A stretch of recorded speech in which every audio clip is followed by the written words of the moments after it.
Step into Value Zone. Value Zone Hyper Mart బటాన్ చెరు. రాష్ట్రంలో కొత్త సర్కారు కొలువుదీరింది. కాంగ్రెస్ పార్టీ ఎన్నికల్లో ఇచ్చిన 6 గ్యారెంటీల అమలుపై కొత్త సర్కారు దృష్టి సారించింది. ఇందులో భాగంగా ఒక్కొక్క హామీలపై సమీక్ష చేస్తూ ముందుకు వెళ్తున్నారు సీఎం రేవంత్ రెడ్డి. ఆయా పథకాలపై విధి విధానాల్ని ఖరారు చేసేందుకు అధికారులను సమాయత్తం చేస్తున్నారు. పథకాల అమలుపై ఎంత శ్రద్ధ పెడుతున్నారో అదే స్థాయిలో ఆర్థిక వనరులు, రాబడి, పెండింగ్ బిల్లులపై స్పెషల్ ఫోకస్ పెడుతున్నారు.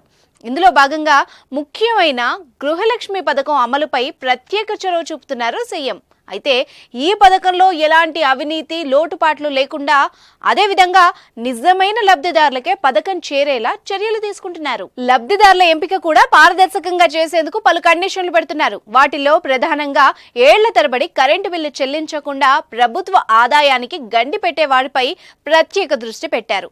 రాష్ట్ర వ్యాప్తంగా కోట్లలో కరెంటు బిల్లు బకాయి గుర్తించిన సర్కార్ ఏ విధంగానైనా వసూలు చేయాలని పట్టుదలతో ఉంది.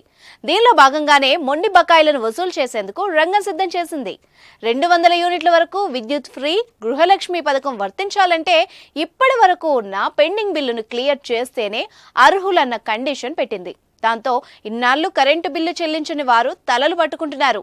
పెండింగ్ క్లియర్ అయితేనే కనెక్షన్ పునరుద్ధరిస్తామంటూ విద్యుత్ అధికారులు ప్రజలకు అవగాహన కల్పిస్తున్నారు. అయితే పెండింగ్ బిల్లులో రాయితీ కల్పించాలని వినియోగదారులు కోరుతున్నారు. చూద్దాం సీఎం రేవంత్ రెడ్డి, విద్యుత్ మినిస్టర్ బట్టి విక్రమార్క ఏ నిర్ణయం తీసుకుంటారో.